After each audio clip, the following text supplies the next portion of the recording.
This week, I am in the throes of celebrating a new pope. I am very, very excited that Pope Leo XIV is our new pope. He's our new shepherd, and the conclave did not take a very long time, which is amazing. And I can't wait to get to know him. It's really exciting that we have an American pope too.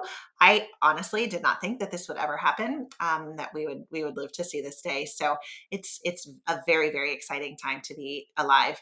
I've had the opportunity to read a little bit about him, kind of learn his basic bio facts. But over the course of the upcoming days and weeks, I look forward to learning more about his theology and his spirituality, and kind of see where our church is headed.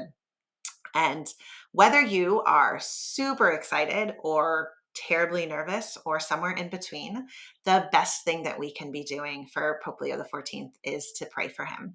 Because even though he has been elected through a very special process guided by the Holy Spirit, and even though he will be given lots of extra graces for this special position that he is still just a human, which means that he might sin, he might fall short, he might be imperfect because he's not God, he's just a human. And so, more than anything else, he needs our prayers. So, let's keep up our prayers for Pope Leo going forward. And so, speaking of sinning, I had a really, really intense conviction this week. So, I have four daughters, and one of them really, really challenges me. It is extremely difficult for me to greet her every single day and every single encounter with perfect charity, with that selfless, patient love that Christ calls us to. And so I was I was going through my week and I realized that when I'm out in public and I'm encountering strangers or acquaintances, people that I see every once in a while, it is extremely easy for me to greet them with perfect charity. I am so friendly and so nice and so gracious. If somebody, bumps me or makes me wait or something's going on, it's always no problem. I understand. I'm perfectly patient and I have that perfect charity with them. And so I was driving home one day and I was thinking about this next encounter I was going to have with my daughter. I thought, I treat the people that I encounter in the world, the strangers and the acquaintances, better than I do my own daughter. Maybe I need to learn how to treat her like a stranger. And so then I prayed. I said, "Okay, Lord, help me treat this daughter like the way I treat strangers." And I was so convicted in that moment, like how crazy that prayer is for me to be able to recognize that I treat people that I don't love, that I wouldn't die for, that I don't even know better than this small person that God has entrusted to my care, whom I would do anything for. Like I love this kid something fierce, but man, she challenges me. And what I realized is that I don't have this virtue. I don't have perfect charity, because when it comes to virtues, the way that we can know that we have mastered a virtue is if we are demonstrating it in the most difficult circumstances.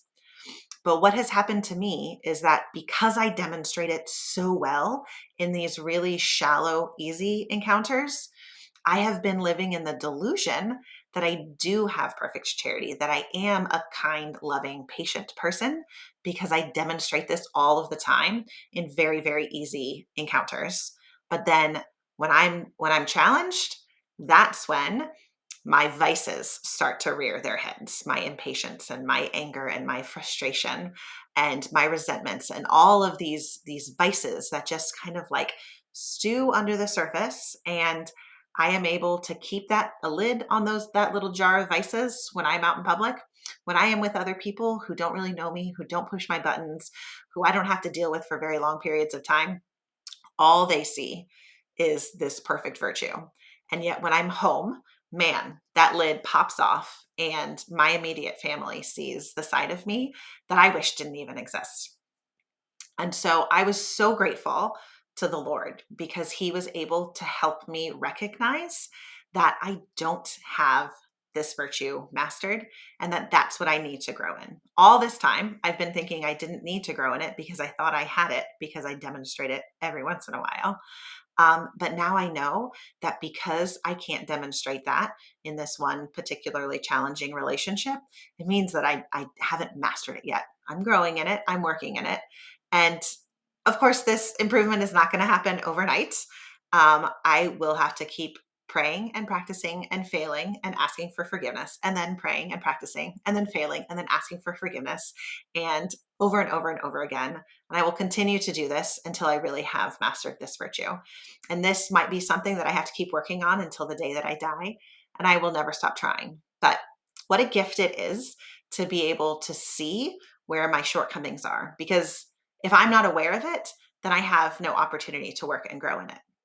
So, this week, as you're going forward, I encourage you to look at the relationships that are closest to you. And it might be the people you live with, your children, or your spouse. It might be your next door neighbors who are always encroaching in on your personal space or your property. It might be your coworkers, or other people that you encounter on a very regular basis who just challenge you.